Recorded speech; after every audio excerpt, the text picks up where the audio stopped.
Segunda de Corintios capítulo 2, versículo 12 al 17. Hoy vamos a hablar acerca del compromiso del siervo de Dios. El compromiso del siervo de Dios. Todos nosotros somos siervos de Dios y necesitamos entender nuestro compromiso delante del Señor.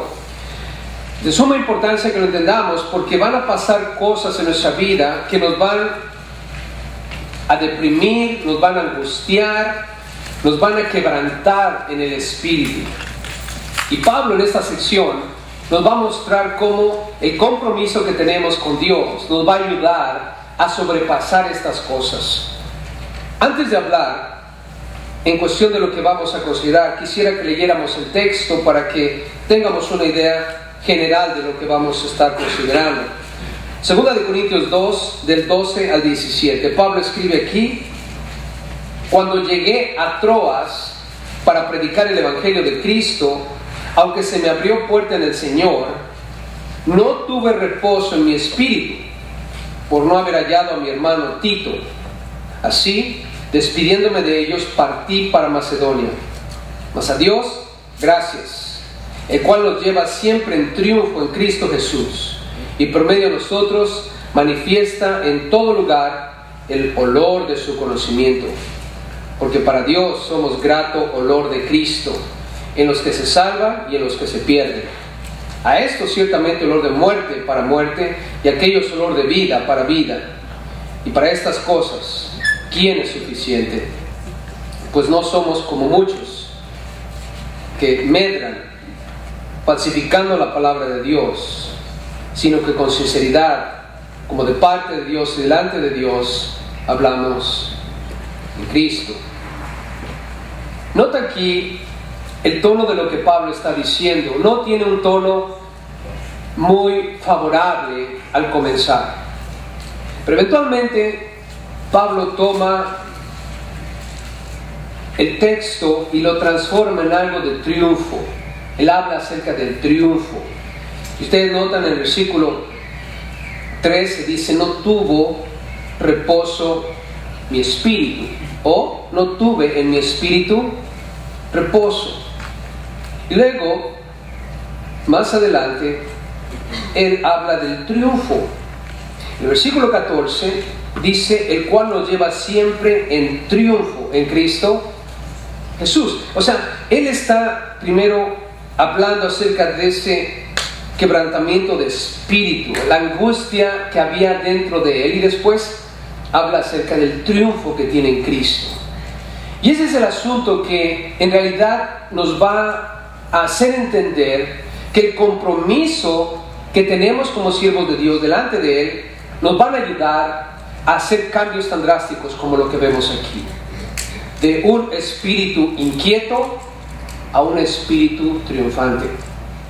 ¿Alguna vez han experimentado situaciones de triunfo y de pronto se encuentran bien derrotados? ¿Cuántos han experimentado eso en la vida? En todos los aspectos. En el trabajo, por ejemplo, ¿cuántos han estado en el trabajo y entran y ni siquiera hablas inglés y ya te promovieron y ya te hicieron supervisor y todo el mundo te está viendo y cómo vas escalando y ya casi estás arriba y al otro día te corren? ¿Cuántos les ha pasado eso? ¿No les ha pasado todavía? Bueno, ya te va a pasar. Todo va fluyendo bien, todo va yendo a favor, viento en popa, y de pronto, ¡pum!, te encuentras naufragando. Hay cosas en la vida que pasan, situaciones que eventualmente te llevan a puntos de desesperación. Has estado ahorrando tus dolaritos en el banco, ya estás viendo cómo la cuenta está creciendo, todo va bien, y de pronto algo pasa, te enfermas, y todos tus ahorros se van a ir. Todo lo pierdes. Momentos de inquietud en el espíritu y después momentos de triunfo en el espíritu. ¿Y cómo es que Pablo lidió con todo eso? Observa lo que él hace. En el versículo 12, hablando del compromiso del siervo de Dios. Número 1, su llamado a predicar el Evangelio le ayudó a él. Toma nota de eso, su llamado a predicar el Evangelio. Dice: cuando llegué a Troas para predicar el Evangelio de Cristo. ¿Qué estaba él haciendo? Predicando el Evangelio de Cristo. Algo que tienes que ponerte en tu corazón y en tu mente. Las angustias, las inquietudes de espíritu, lo que te va a llevar a veces a estar hasta deprimido, estas cosas van a ocurrir y son parte de la vida. La vida no es todo dulce y glorioso. Es como esa película de Forrest Gump, ¿se acuerdan de él? Y él sentado en una banca dijo a la que estaba a un lado: mi mamá me enseñó que la vida es como una caja de chocolates.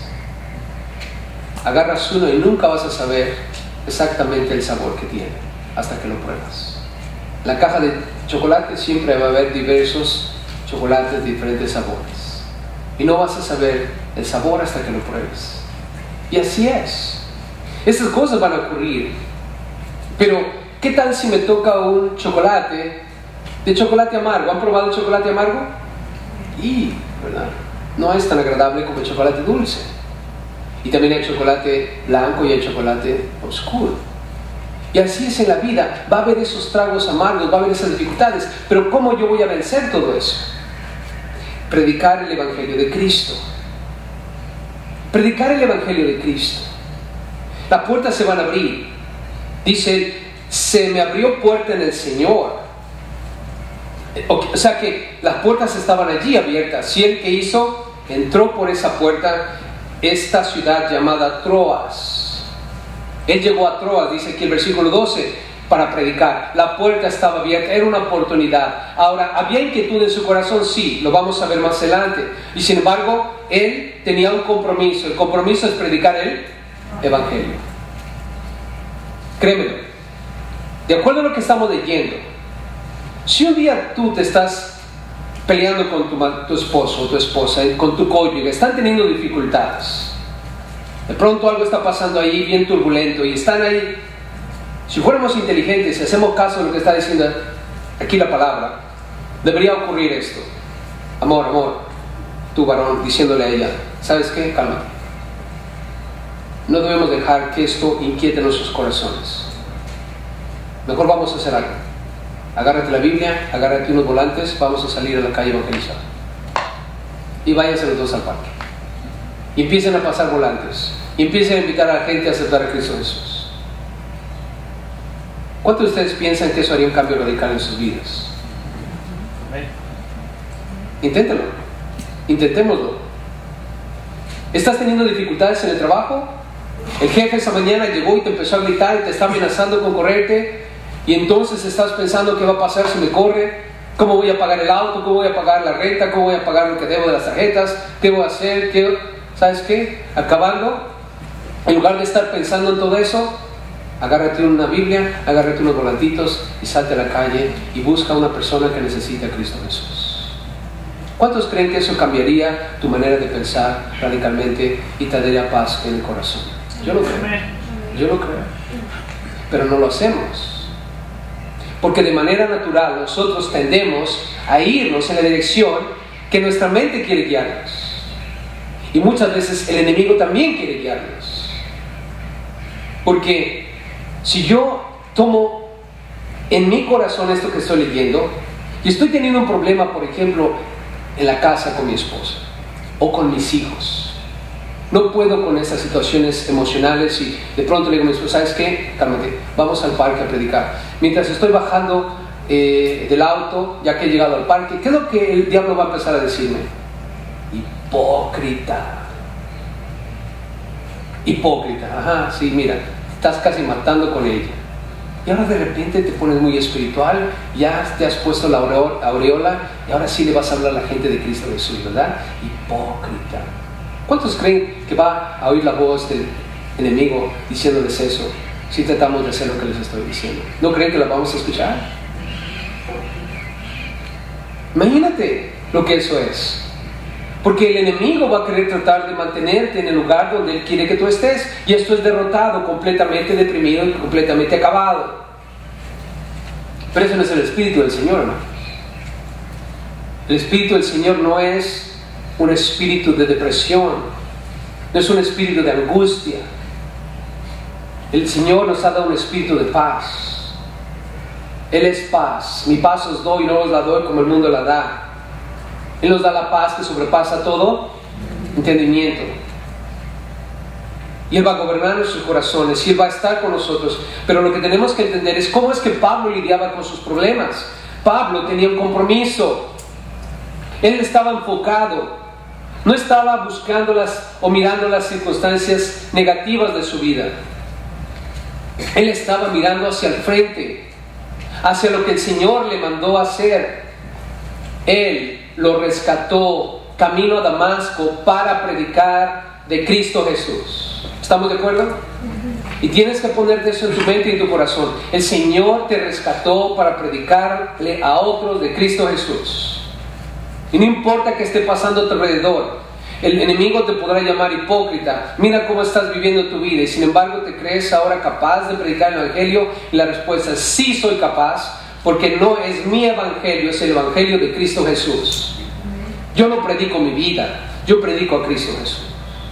Es verdad que estoy pasando por un bache, es verdad que tengo que arreglar esto, es verdad que aquello tiene que cambiar, pero una cosa sí sé, es mi responsabilidad cada vez que la puerta se abra de predicar de Cristo Jesús, pase lo que pase. Amén. Amén. Y créemelo, cuando tú estás compartiendo el otro de Cristo, tus problemas se van. ¿No te ha pasado que tú estás en el trabajo y de pronto te encuentras hablando con un compañero del trabajo, dándole ánimo, exhortándole, todo va a estar bien, mira cómo vas a salir adelante, si tú le entregas tu vida a Cristo, Él te va a cambiar, te va a dar fuerzas, te va a dar esto? Y eso es exactamente lo que tú necesitabas esa mañana. Estabas orando, ay Padre, ya no puedo con mis problemas, ya no puedo con el trabajo, ya no puedo con esto, dame fuerzas y dame lo otro. Y ahora en el almuerzo te encuentras animando a otro a que siga adelante. ¿Y después qué pasa? El Señor te fortalece. Porque mientras tú consuelas a otro, con el consuelo que tú consuelas, el Señor mismo te consuela. Y tú mismo te recuerdas aquellas cosas que necesitas recordar. Pero es cuando uno está enfocado, hermanos. Si tú y yo no nos enfocamos en la idea que tenemos que predicar el evangelio de Cristo Jesús, no vamos a hacer nada en la vida. Y vamos a estar todos amargados. Estaba leyendo la historia de una de las anécdotas de Napoleón Bonaparte. Y este emperador francés le dijo a los generales: ve a tal lugar y ataca. Después el emperador, pasado un tiempo, y ve la situación y no han atacado, no ha ocurrido nada, y manda a llamar a su general para ver qué es lo que está pasando y le dice: ¿qué pasó? Y el general le dice: disculpe emperador, pero las circunstancias no me permiten atacar. ¿Las circunstancias no te permiten atacar? Napoleón le dice a este general: yo no te dije que fueras a evaluar las circunstancias, te dije que ataques. Y si las circunstancias no están apropiadas, crea las circunstancias apropiadas, pero ataca. Y a veces así es. El general quitó sus ojos de la meta, quitó sus oídos de la voz del emperador. Él le dijo: ataca. Hemos venido a conquistar, no hemos venido a evaluar las circunstancias, hemos venido a conquistar, hemos venido a tener éxito. Y cuando nosotros estamos hablando de vencer esto que la Biblia nos presenta aquí, observa el versículo 13: no tuve reposo en mi espíritu. ¿Qué es lo que vemos aquí? Número 2, su preocupación por los demás. En este caso le preocupaba a su hermano Tito. Dice: no tuve reposo en mi espíritu por no haber hallado a mi hermano Tito. Había una inquietud en su corazón, no había reposo. Algo aquí adentro, hermanos, algo aquí lo tiene inquieto, lo tiene desesperado, está angustiado. Pero es su circunstancia. Y Dios no nos ha llamado, hermanos, a pensar en nuestras circunstancias y quedarnos en nuestras circunstancias. El Señor nos ha llamado a atacar, a enfrentar las cosas como van. Y tenemos que echar mano a lo que Dios dice. Si Dios dice aquí que le abrió una puerta a Pablo para predicar en Troas, Pablo está inquieto en su corazón. ¿Dónde está Tito? ¿Por qué no ha llegado? ¿Por qué no lo he visto ya? ¿Qué pasó en el camino? Recuerden, ellos viajaban. Pablo había enviado a Tito con una carta. Capítulo 7, vamos a escuchar un poco más de eso, pero Pablo lo había enviado con una carta a estos hermanos en Corinto y no ha regresado. Y Pablo sabe los peligros que hay en el camino. Pablo ha enfrentado muchas dificultades predicando de Cristo, lo han apedreado, lo han puesto en las cárceles. Y conociendo a Tito, Tito es un hombre de Dios que también anda predicando, que también anda hablando de Dios. Quizás le ha pasado algo, quizás está en una prisión, quizás ya lo mataron a pedradas, quizás, no sé, ladrones. Pablo está preocupado por Tito, tiene una preocupación, y esa es parte también de su compromiso como siervo de Dios. El compromiso como siervos de Dios, dijimos, número uno es el llamado a predicar el Evangelio, pero también el llamado a preocuparnos por los demás. Pablo se preocupaba por los demás. ¿Dónde está Tito? ¿Por qué no ha llegado? Pero sin embargo, hermanos, esa inquietud, porque la palabra aquí, no tuve reposo en mi espíritu, está hablando de intranquilidad. No está tranquilo. Algo le está revolviendo el estómago, algo está yendo a su cabeza y él no puede dormir, no puede conciliar el sueño, no puede pensar claramente, no puede avanzar, está completamente paralizado pensando dónde está Tito, qué le pasó. Además, lo había enviado con una carta y quizás Pablo estaba buscando saber qué es lo que pasa, cuál es la respuesta del encargo que le he hecho. Hay una inquietud en su corazón. Y hermanos, así es en la vida. Va a haber inquietudes, va a haber intranquilidades. Pero eso es una circunstancia. En tu hogar va a haber cosas. En el trabajo, en la escuela, donde quiera que tú desempeñes tu vida, va a haber cosas, va a haber circunstancias. Pero no mires las circunstancias. Ataca. Defiéndete. Ve hacia adelante. No dejes que esa intranquilidad tome control de tu vida. Noten conmigo ahí en 2 de Corintios, vayan al capítulo 7, por favor. 2 de Corintios, capítulo 7. Pablo, predicando el Evangelio de Troas, inquieto, intranquilo en su corazón. Y nota cómo él en el capítulo 7 de 2 de Corintios expande un poquito. En el versículo 2 dice: admitidnos, a nadie hemos agraviado, a nadie hemos corrompido, a nadie hemos engañado. No lo digo para condenaros, pues ya he dicho antes que estáis en nuestro corazón para morir y para vivir juntamente. Mucha franqueza tengo con vosotros, mucho me glorío con respecto de vosotros, lleno estoy de consolación, sobreabundo de gozo en todas nuestras tribulaciones. Porque de cierto, escucha esto, cuando vinimos a Macedonia, ningún reposo, dice que la Biblia, tuvo nuestro cuerpo, sino que en todo fuimos atribulados, de fuera conflictos, de dentro temores. ¿Estaba atribulado realmente Pablo, hermanos? Claro, escuchen ahí. Dice, nuestro cuerpo no tuvo reposo. Físicamente estaba cansado. Dice, fuimos atribulados de fuera y por dentro. Conflictos por fuera y temores por dentro. Hermanos, ¿era deplorable la situación de Pablo? ¿Era algo triste? Imagínate, físicamente cansado. Estoy seguro que tenía ojeras. No ha podido dormir, no ha podido descansar, quizás no ha comido, quizás la angustia es tan grande que no está pensando en comer. ¿Se han dado cuenta que cuando estamos súper atribulados no queremos comer? Nos abandonamos. Amanece y parece ser como que tenemos un sueño profundo. No nos queremos despertar. No queremos abrir las persianas del cuarto. Se va él a trabajar, se vaya a trabajar, todo el mundo sale de la casa y nosotros estamos allí, encerrados, todo está oscuro, estamos perdidos en el horizonte y nos entra un sueño pesado y nos quedamos dormidos, despertamos otra vez y otra vez, algo pesado en nuestros cuerpos, nos quedamos dormidos.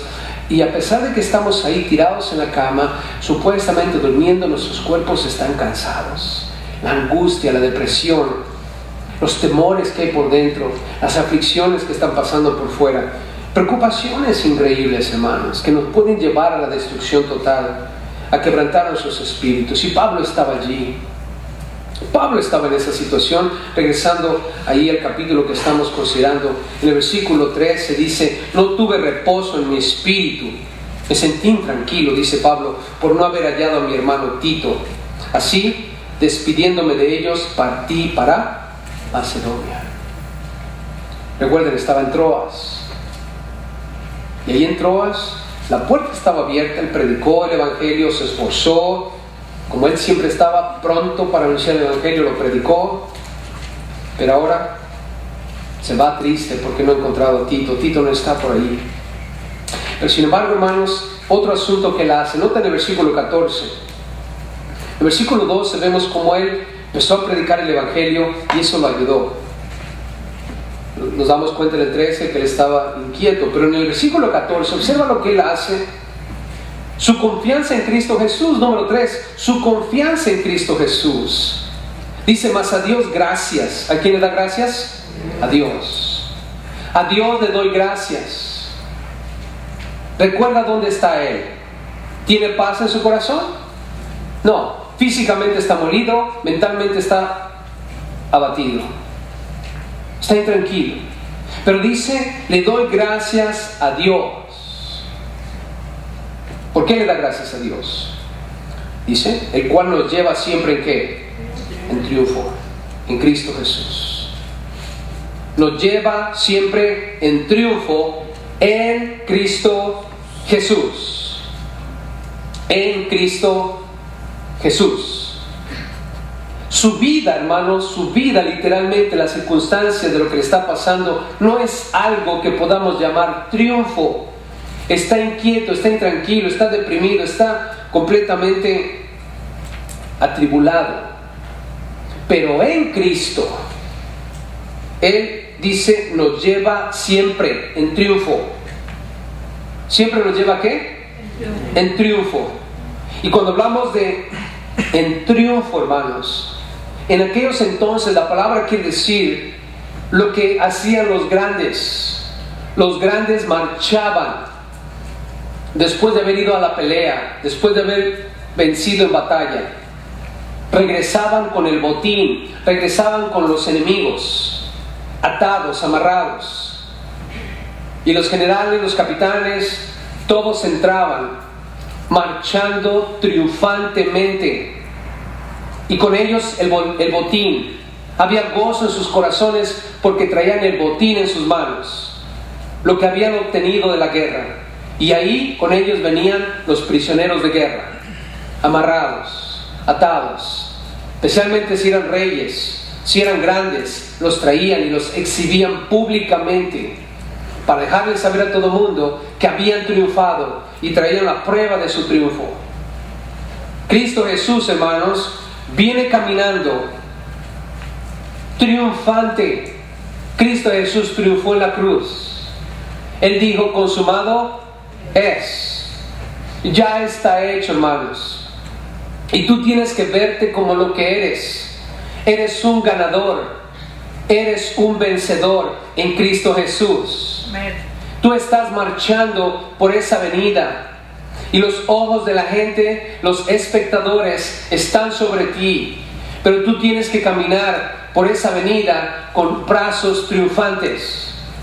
Por dentro vendrás cansado, vendrás con grandes temores, atribulado, mentalmente fatigado, en depresión, casi destruido. Pero quiero decirte algo: tú en Cristo Jesús vas caminando por la avenida del triunfo, porque eventualmente tú vas a triunfar en Cristo Jesús. Amén. Nosotros necesitamos entender nuestra posición, iglesia. En lugar de estar allí en esas cuatro paredes, encerrados, pensando que el mundo viene sobre nosotros, nos sentimos como el dios Atlas. ¿Conocen al dios Atlas? Es el dios que está cargando el mundo. ¿Han visto el mundo así? Y el mundo atrás de él en su espalda. Cuando tú compras un libro que se llama los Atlas, que son los que te muestran la geografía del mundo, ahí está él cargando el mundo. Y así te sientes a veces. Falta que te pongan aquí la etiqueta Atlas. Bien, sientes que vienes con todo el peso sobre tus hombros. ¿Sabes qué? Tú eres triunfante en Cristo Jesús. Habrá inquietud en tu corazón, mentalmente estarás fatigado, físicamente estarás acabado, pero tienes que abrir esas persianas, tienes que abrir esas puertas, tienes que salir al mundo y declarar, dándole gracias a Dios, que Cristo Jesús te lleva siempre en triunfo. Y sal de tu casa y empieza a caminar por todas las calles. Imagínate que vas caminando en el camino de la victoria, porque delante de ti va el capitán de capitanes, el rey de reyes y señor de señores, Cristo Jesús, el autor y consumador de nuestra fe, quien te ha levantado del polvo y te ha sentado con los príncipes de su pueblo, quien te compró con su preciosa sangre y te ha hecho rey y sacerdote, y tú vas a reinar en esta tierra por 1000 años, y vas a estar con Dios por toda la eternidad, y vas a vivir en un lugar que se llama la Nueva Jerusalén, un lugar donde no hay más muerte, no más llanto, no más tristeza, no más dolor, ni siquiera vamos a necesitar la luz del sol ni de la luna, porque Él va a ser nuestra luz, en unos cuerpos completamente glorificados, donde tus cuerpos no van a sentir más las averías que causa el pecado en este mundo, porque Él te va a dar un nuevo cuerpo. Amén. Pero tienes que cambiar tu mentalidad, tienes que cambiar tu corazón en la realidad de lo que es, no de lo que ves, porque lo que tú ves no es. La certeza de lo que se espera, la convicción de lo que no se ve. ¿Por qué Pablo podía salir adelante, hermanos? ¿Por qué Pablo, después de ser golpeado, se levantaba, trataba de recuperarse? Y le doy gracias a Dios que siempre el doctor Lucas estaba a su lado, su doctor personal. ¿Saben qué hacía, hermanos? Seguía de frente predicando de Cristo Jesús. En prisiones salía y predicaba de Cristo Jesús. Apedreado, se levantaba y predicaba de Cristo Jesús. Inquieto por sus compañeros de milicia, no sabía dónde estaban, como nos está mostrando aquí, pero se levantaba y seguía predicando de Cristo Jesús. ¿Por qué? Porque él se veía caminando siempre en triunfo detrás de aquel que vence, hermanos, que es Cristo Jesús, el Gibor, Dios fuerte. ¿Y qué es lo que nosotros hacemos? Completamente lo contrario, hermanos. Miramos nuestras circunstancias, evaluamos lo que está pasando a nuestro alrededor y pensamos que estamos derrotados. Hermanos, no estamos derrotados, estamos en victoria. Además, recuerden que somos nosotros, dice aquí, olor fragante. Esa frase me encanta, hermanos, y quiero lo mejor de mi habilidad de explicarles lo que esto es. Dice 14.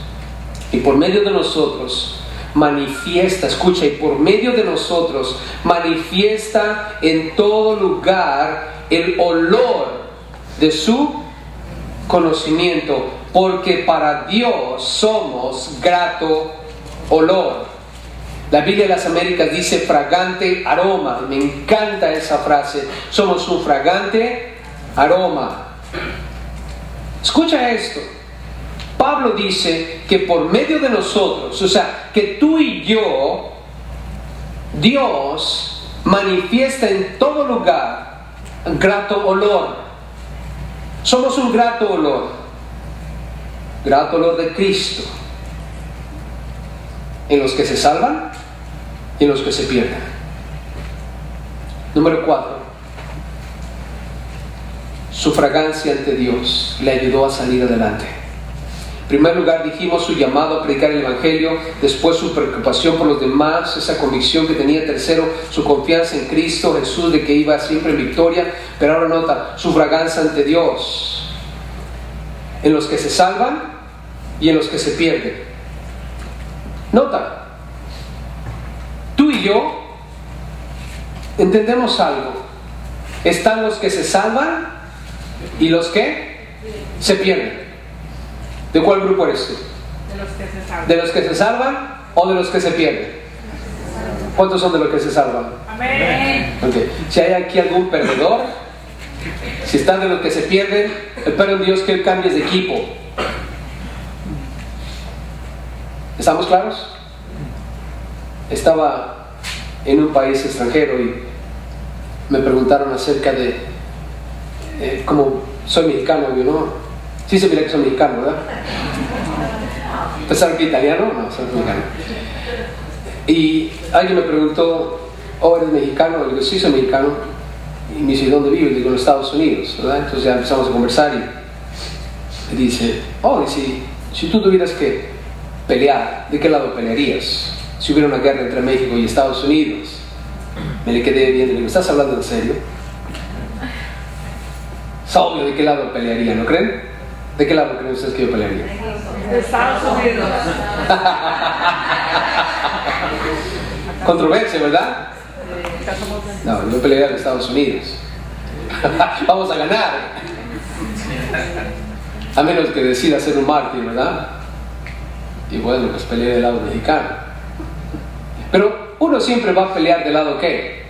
Ganador, del más fuerte. Es obvio. No sé si ustedes varones cuando estaban chicos jugando en las canchas de las calles o en las calles, ¿no? Jugando pelota en las calles, siempre nos gustaba estar del lado ¿qué? Ganador. Había muchachos en la cuadra que le llamaban de apodo el Chavo, ¿no? Porque se parecía al Chavo del Ocho. Pero era bueno para jugar fútbol y casi siempre en el equipo donde él jugaba ganaba. Y yo salía de la casa y quería jugar con él, Chavo. Y como él era un poco más grande, siempre me cogían de capitán, Chavo al volado, y yo decía, ojalá que me escoja, que me escoja, que me escoja. Cuando no me escogía, en mi mente inmediatamente dice, ya perdimos. Ya perdí. Ahora, los que se pierden y los que se salvan. Hay dos grupos. El Señor te dice, escoge la vida. Escoge la vida. No escoja la muerte, escoge la vida. Y cada uno de nosotros tiene que escoger de qué lado va a pelear. Porque aquí en la vida, hermano, se pelea. Pero puedes pelear sin Dios o puedes pelear con Dios. Imagínate, un cristiano y un ateo. Los dos se enferman de cáncer. ¿Qué será más fácil? ¿Como cristiano pelear ese cáncer o como ateo pelear ese cáncer? Imagínate un cristiano y un ateo. El cristiano tiene problemas con sus hijos, el ateo tiene problemas con sus hijos. ¿Qué será mejor, pelear con Cristo o pelear sin Cristo? Y podemos hablar de cada detalle de tu vida. ¿O solamente le pasan cosas malas a los ateos? ¿Solamente le pasan cosas malas a los cristianos? Hermanos, la vida es una, dijo alguien allí, por ahí, y hay que vivirla. Pero la vida, hermanos, es como dijera aquella madre sabia, es como una caja de chocolates. Agarras uno y no vas a saber de qué sabor es hasta que lo pruebas. Y así es, hermanos, la vida tiene sus circunstancias, pero nosotros estamos del lado de los que se salvan. Y Pablo dice, nosotros somos olor fragante para los que se salvan y para los que se pierden. En el versículo 16 dice, a estos, hablando de los que se pierden, a estos, hablando de los que se pierden, ciertamente olor de muerte, ¿para qué? Para muerte.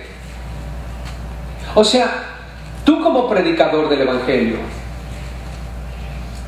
estás hablándole a alguien de Cristo Jesús y le estás diciendo la necesidad que él tiene de reconocer su pecado. Le muestras con las Escrituras que él ha pecado contra Dios. Le muestras claramente. Y esa persona observa y ve y entiende que es pecador. Que es pecador. Le muestras lo que Cristo hizo en la cruz por él. Le muestra la realidad de la eternidad. Le muestra la realidad del cielo y el infierno. Le haces ver que su pecado le va a llevar al infierno, porque la paga del pecado es muerte.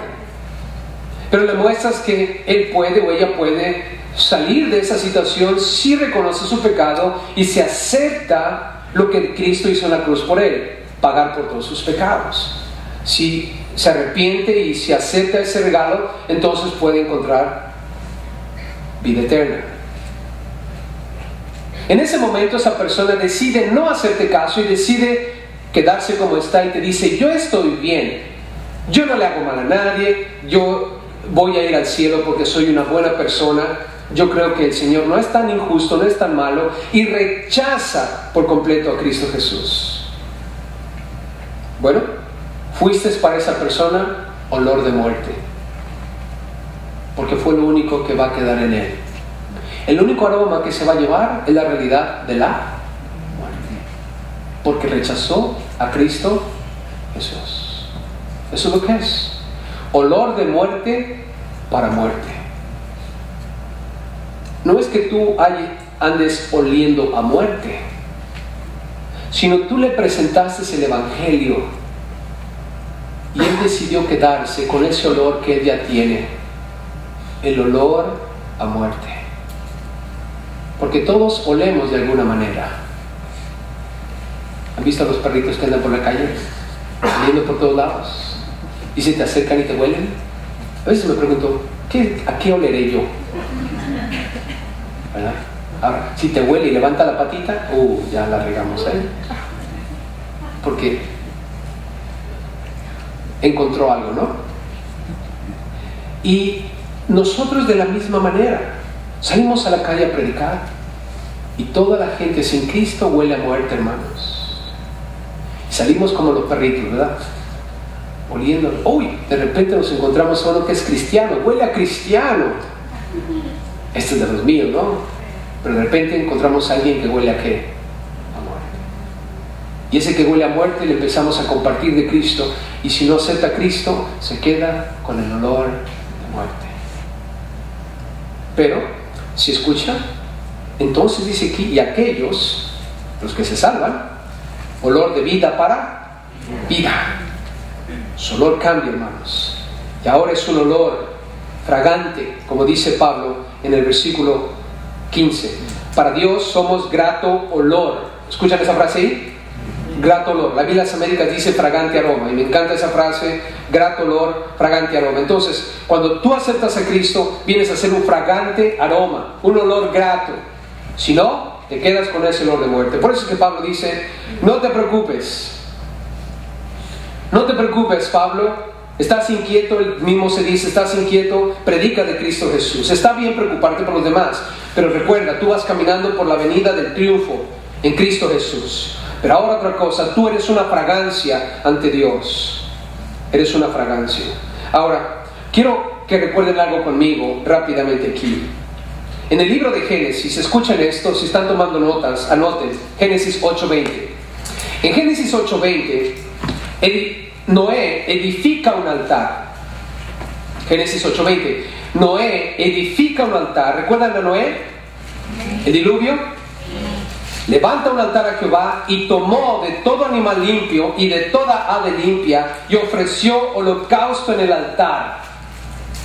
Y percibió Jehová olor grato. Noé levanta ese altar y dice que esos animales limpios, esas aves limpias, levantaron olor grato delante de Jehová. Y tú puedes ir leyendo el libro de Éxodo, el libro de Levíticos, donde habla de los sacrificios, los holocaustos y todo, y dice la Biblia que eran olor grato delante de Jehová. Cada vez que ellos sacrificaban un animal limpio, era un olor grato.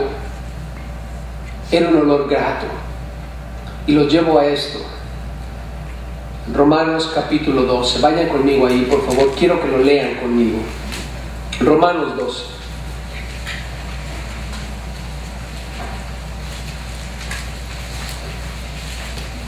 Romanos 12, versículo 1 y 2. ¿Cómo entendemos esos sacrificios en el Antiguo Testamento que eran olor grato? Vean conmigo Romanos 12, 1 y 2. Así que, hermanos, os ruego por las misericordias de Dios que presentéis vuestros cuerpos. ¿Qué debemos presentar? Nuestros cuerpos. Sí sabes cuál es tu cuerpo, ¿verdad? Si no, vete en el espejo la próxima vez. Lo que tú eres, esto que está aquí, esto de carne y sangre, esto que nosotros llamamos cuerpo, esto debe ser presentado en sacrificio como vivo, santo. Subrayen ahí, ¿qué dice? Santo. Agradable a Dios. Santo, agradable a Dios. La palabra santo quiere decir apartado exclusivamente para el uso de. En este caso, ¿de quién es? De Dios. De Dios. Noé levantó el altar, agarró ciertos animales y aves limpios, los puso ahí, los ofreció al Señor y fue olor grato. ¿Cómo yo puedo hacer eso hoy? Este cuerpo, esto que estás viendo, tocando, tu cuerpo, que es tocado, debe ser presentado como sacrificio santo, agradable a Dios.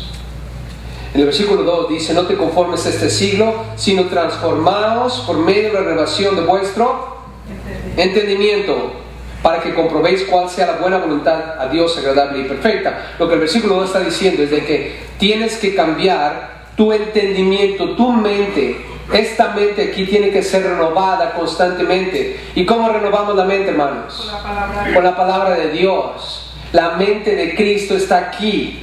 Cuando tú y yo leemos la Biblia, estamos estudiando de Dios, estamos aprendiendo de Él, nuestro entendimiento se está renovando, nuestra mente está siendo lavada de todo lo que hemos aprendido aquí en la vida, que tiene que ver con este mundo. Y ahora los pensamientos de Dios vienen a ser nuestros pensamientos. Y cuando nosotros empezamos a pensar las cosas de Dios, nos damos cuenta, como dice aquí, comprobamos que la voluntad de Dios es agradable y perfecta. Eso es lo que es. Preséntate tú.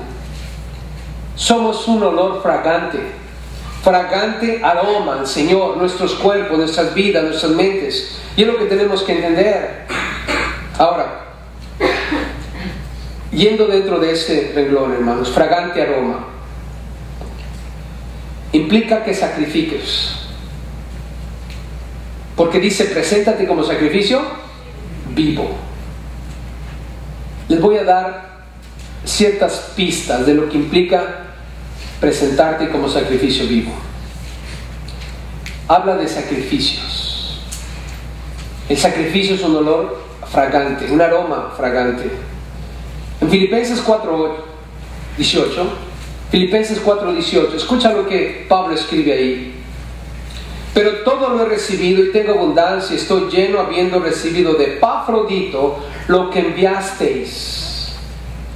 Epafrodito trajo una ayuda que la iglesia de Filipos le dio a Pablo. Lo ayudaron materialmente. Y Pablo dice: he recibido lo que enviaste, olor fragante, sacrificio acepto, agradable a Dios. Filipenses 4:18.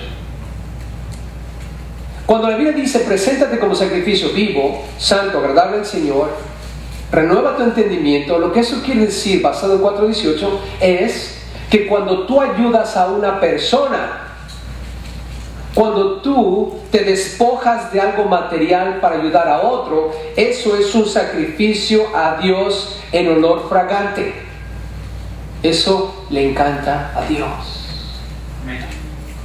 Así es que cada vez que tú estés ayudando a alguien materialmente hablando, no estoy hablando de: oh, tienes frío, deja oro por ti. Oh, tienes frío, déjate doy mi suéter. ¿Cuál es lo que Dios busca? ¿El primero o lo segundo? Lo segundo. Orar es fácil. Despojarte de tu suéter es difícil. Y Dios quiere un sacrificio vivo, santo y agradable delante de Dios. Otra cosa más que es sacrificarte. El sacrificio de amar. No solo de dar, como dice Filipenses 4:18. En Efesios 5:2 la Biblia habla del sacrificio de amar. Efesios 5:2 dice: y andad en amor, como también Cristo nos amó y se entregó a sí mismo por nosotros. ofrenda y sacrificio a Dios en olor fragante. En olor fragante. Hermanos, cuando Cristo murió en la cruz, Él se dio por amor. El sacrificio de amar. El sacrificio de amar. Dice la Biblia que fue ofrenda y sacrificio a Dios en olor fragante. ¿Sabes que cuando tú amas a tu prójimo como a ti mismo, es un olor fragante delante de Dios? El sacrificio de adorar. Cuando tú estás adorando al Señor, cuando tú estás en esos momentos levantándole gloria y honra a Dios, es un olor fragante. ¿Se acuerdan cuando María tomó esa libra de perfume de nardo puro? Y dice que tenía ese perfume costoso y ungió los pies de Jesús y enjugó esos pies con sus cabellos, y la casa se llenó del olor del perfume. La misma frase era una fragancia, un olor grato, fragante aroma delante del Señor. Cuando tú das tus bienes materiales a alguien, es un olor fragante. Cuando tú amas a tu prójimo, es un olor fragante. Cuando tú adoras al Señor, es un olor fragante. ¿A qué hueles? ¿Eres un fragante aroma? La Biblia dice también, hermanos, que ese fragante aroma tiene que ver con el vivir para Dios y no para la carne. En Romanos 8:8 la Biblia dice: y los que viven según la carne no pueden agradar a Dios. Romanos 8:8, los que viven según la carne no pueden agradar a Dios. ¿Quieres ser un fragante aroma? No vivas más para la carne, vive para Dios. Otra cosa que es el fragante aroma, implica sumisión a su palabra. La Biblia dice: sin fe es imposible agradar a Dios. Si no crees en Dios, si no te sometes a Dios, no puedes agradarlo. No es un olor grato. Ahora, sufrimiento. ¿Es un fragante aroma delante de Dios el sufrimiento, hermanos? Claro que sí. Segunda de Timoteo 2:3. El fragante aroma implica sufrimiento. Ninguno que milita se enreda en los negocios de la vida a fin de agradar a aquel que lo tomó por soldado. Y Pablo le dice: sufre penalidades como buen soldado. Sufre penalidades como buen soldado a fin de agradar a aquel que te tomó por soldado. Pablo sabía, hermanos, que la fragancia, el aroma, el olor grato no estaba exento de sufrimientos.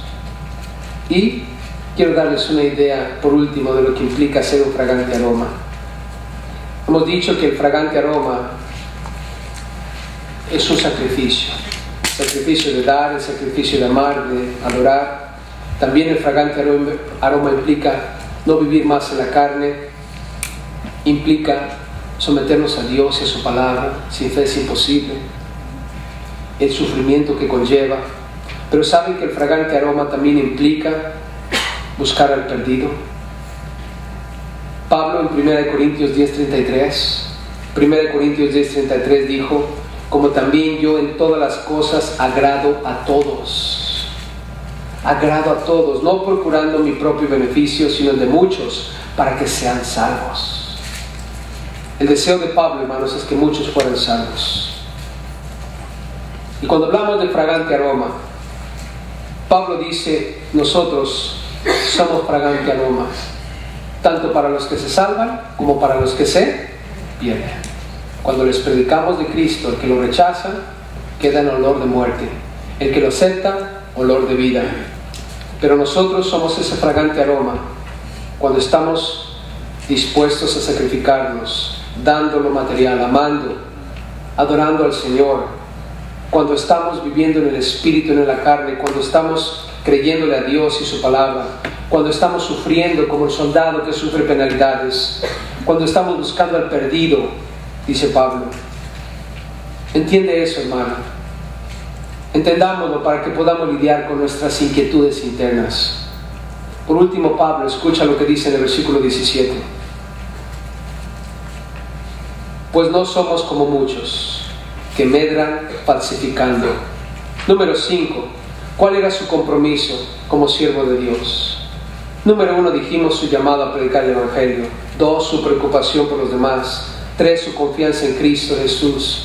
4, su fragancia ante Dios. Pero número 5, noten aquí, su integridad por la palabra de Dios. No somos como muchos que medran falsificando.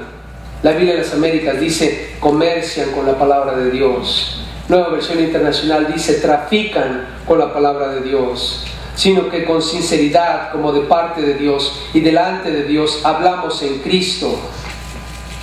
Pablo dice, Dios me es testigo, delante de Dios, al final del versículo dice, hablamos en Cristo. Somos fieles a la palabra, no estamos comerciando con ella, no estamos traficando con ella, no estamos haciendo de la palabra un medio para recibir dinero. Pablo dice, la palabra de Dios es la palabra de Dios y no la usamos para ganancias deshonestas, y Dios nos es testigo. Aquí dice, con sinceridad, como de parte de Dios y delante de Dios, nosotros hablamos en Cristo. La completa integridad a la palabra de Dios, hermanos. En otras palabras, verdaderamente Pablo estaba inquieto, estaba triste en su corazón, estaba quebrantado, estaba físicamente cansado, mentalmente atribulado, internamente con temores, afuera había tribulaciones. Pero sin embargo, él se mantuvo predicando el Evangelio, porque él sabía que era su llamado. Se dio cuenta en dónde él estaba, hermanos. Él estaba en la avenida del triunfo. Delante de él va Cristo Jesús en victoria. Su confianza plena en él. Y a través de esto él se daba cuenta que era un olor grato delante de Dios, porque él decidió presentarse como sacrificio vivo. Él decidió renovar su entendimiento, leer las Escrituras, cambiar su manera de pensar y pensar como Cristo piensa. Y él se dio cuenta de que eso era un olor grato. Y mientras él ayudaba a otros materialmente, mientras él amaba a otros, mientras él adoraba a Dios, él era un olor fragante delante del Padre. El no vivir más en la carne, el vivir confiando en Dios todo el tiempo. Y por último él dice, hey, la palabra de Dios debe ser enseñada con integridad. Debe ser enseñada con integridad, porque es la palabra de Dios. Y él creía en la palabra de Dios. Así es que quiero dejarlos con esto, hermanos. Nosotros podemos lidiar con esas dificultades si entendemos el compromiso que tenemos delante de Dios. ¿Verdad que Dios está con nosotros, hermanos? Abre las puertas de tu recámara y sal a tu libertad en Cristo. No sigas más encarcelado en tus problemas y dificultades. Como dice ese hermoso canto, abre las ventanas, por si acaso el Señor hoy quiere entrar por esa ventana. Por si acaso el Señor quiere hablarte, por si acaso el Señor quiere escucharte. Y créemelo, Él quiere escucharte. Él está contigo. En Isaías leíamos acerca de que Él es el Dios fuerte, el Gibor. Esa frase, hermanos, que te acompañe. Repite conmigo, el Gibor. El Gibor. Cuando te sientas débil, cuando te sientas sin fuerzas, declara en tu corazón, Él es el Gibor. El Gibor, tu Dios fuerte, el que está contigo. Amén. Así es que vamos a ponernos de pie y vamos a pedirle al Padre de los cielos, a El Gibor, que nos fortalezca y nos ayude a caminar por ese camino de victoria en Cristo Jesús. Y todos los pesares, todos nuestros temores y angustias, hagámoslos a un lado y ataca en el nombre de Cristo Jesús.